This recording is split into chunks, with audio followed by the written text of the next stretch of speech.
Okay, so today we start actually the second half of this course. Remember, this course is actually called Calculus of Vectors, even though most people just call it Calculus. So we're going to do some work on vectors now for the rest of the year. But before we get into the vector stuff, I thought it would be best to just remind ourselves of two laws that are very important for this unit. We learned them in grade 10, used them quite a bit in grade 11, and we'll need them extensively in when we're dealing with vectors, and that's the sine law and the cosine law. So just two quick examples to remind ourselves of how to do the sine law and cosine law. So in this particular example, we can use the sine law and cosine law to solve all of the sides of a triangle or angles inside the triangle. And we use the sine law or cosine law when we do not have a right angle triangle. If we have a right angle triangle, we can use Pythagoras. When we don't have a right angle triangle, you can use the sine law and cosine law to do that. So when we need to solve, that means solve means find x and theta. So there's x and there's theta. Okay, so I want to know those two. I might actually want to solve the entire triangle and also find out that one afterwards, but I'm just going to right now try and concentrate on these. So my strategy when solving these is I always try the sine law first. There are some rules as to when you use the sine law and when you cosine law, but I don't have those memorized, so I just try the sine law all the time. The sine law is when you can compare one angle and its opposite side and compare it to a known angle and opposite side. In this particular case, you see that I have, if I was trying to solve for theta, I could use this opposite side, but I would have to compare it to another angle and known side. And this is an unknown side. This is a known side, but I have another unknown angle. So the sine law is not going to work in this case. That means I'm going to have to turn to the cosine law. Now, if you remember some of the memorization techniques for this, the sine law is used when you have two sides and an angle in between. Or so the cosine law is used when you have two sides and the angle in between. And you could, if you have that memorized, you could just know that you go to the cosine law. All right, so let's remind ourselves of the cosine law. It's actually an adjustment of Pythagoras. This part looks like Pythagoras. This is the adjustment because it's not a right angle triangle. But there it is. C squared equals a squared plus b squared minus 2ab cos c. So hopefully you have that memorized. You will by the end of this unit because you're going to be using it almost every day. How does it look in this particular question? Well, if this is the side we're trying to figure out, then we're going to put that as the c squared, or in this case, the x squared. Next, you need to know that you have to use its opposite angle. Okay, so if this is the side you're using, you need to use this 50. Obviously, that's the only angle we have, but if we did know this one, you wouldn't use it. You would use the opposite one. So we're going to use the cos 50 at the end. And then the a and the b are the other two sides opposite the one, but outside of the one that you know. And so in this case, I've decided to let this one be a squared and 30 be b squared. Of course, you could do it any other way. You could do 30 squared plus 20 squared because you're adding. And then minus 2 times the a times the b. Again, if these were opposite, it wouldn't matter. Okay?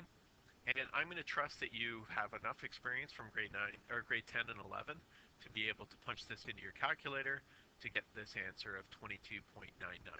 For me, I always work backwards. I do cos 50 times 30 times 20 times negative 2 plus 30 squared plus 20 squared, and then remember to take the square root of that number at the end. If you're struggling with that part, please let me know so you can hopefully punch this into your calculator. Also, recognize we are dealing with degrees, so we won't have any radian measurements for this work that we're doing in the second half of this course, so make sure your calculator is in degrees. All right, now 22.99, we of course would round to 23.0 meters. I'm going to talk about rounding in a moment. So that means that side is 23 meters. Okay, now we need to find theta. So again, we could use a variation of the cosine law right now because you know all three sides, but I think it's best if we always try and find that sine law.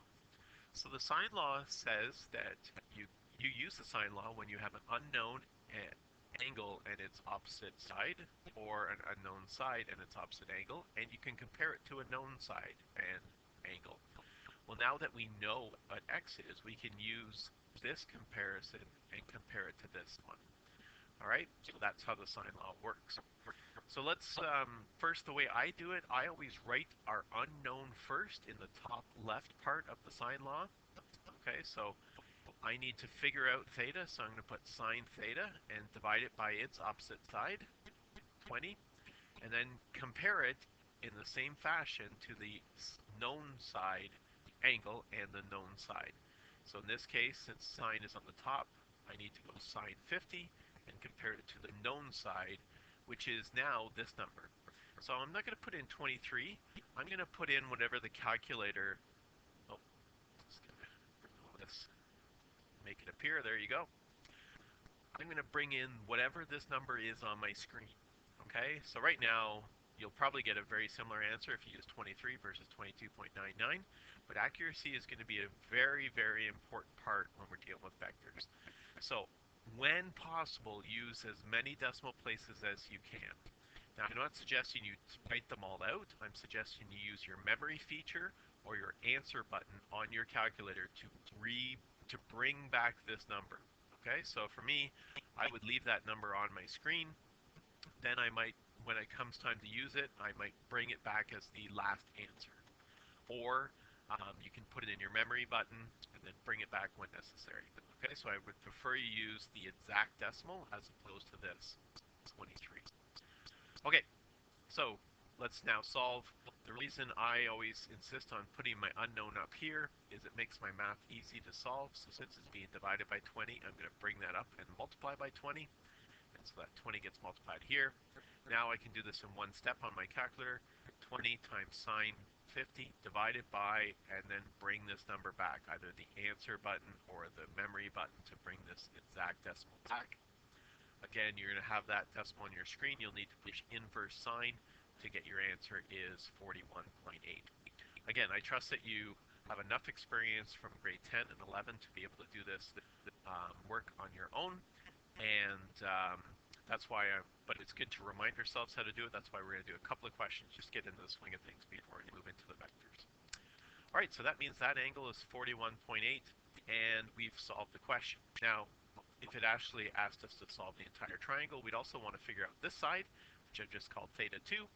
And if we know this side and this, or sorry, this angle and this angle, we know we can get that side angle by doing 180 minus those two numbers and getting that that's 82.2 degrees.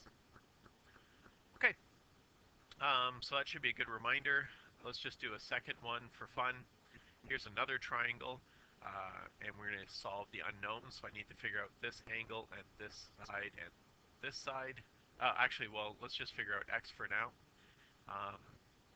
Okay, so again, I'm going to try the sine law instead of trying the cosine law. And again, if I recognize I only have one side, you need at least two sides to use the cosine law. So I'm pretty confident the sine law is going to work. Again, I need to compare my unknown ratio with a known ratio. So if I was building this up, I would start by this. Okay, my unknown is x.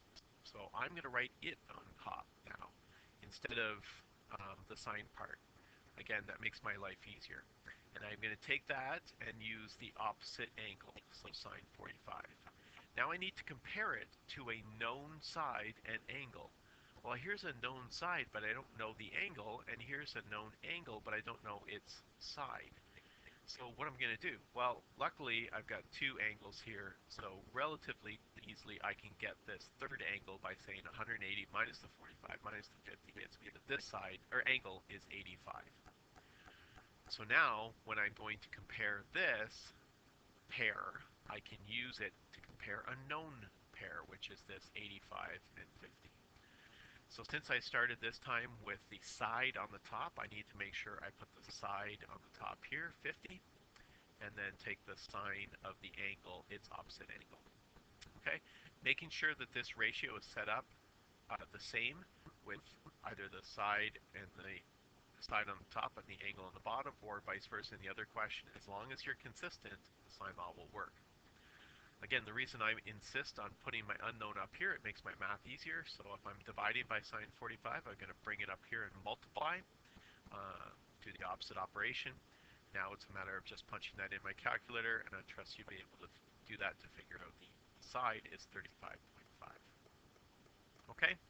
And now if you want to find out this side, you can use the cosine law and finish this question.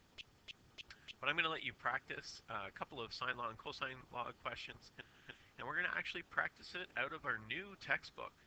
So for those of you who are at home right now, you don't have access to this different textbook. And in fact, this new textbook is new to you, but a very old but excellent textbook, and one that I do not have a complete PDF version of.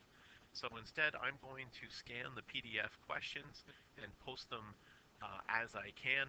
So you will notice that this work is included in this post, and eventually, as I continue to scan the textbook, I will update um, another link with all of the pages from the textbook. But you're going to get pages at a time and go from there. So we can start by doing page 2, number 1 and 2. Pick a few just to remind yourselves on how to effectively use the sine law and cosine law, and then you can move on to the vector stuff where you'll be doing this a lot. All right, good luck with that review, and hopefully it made sense.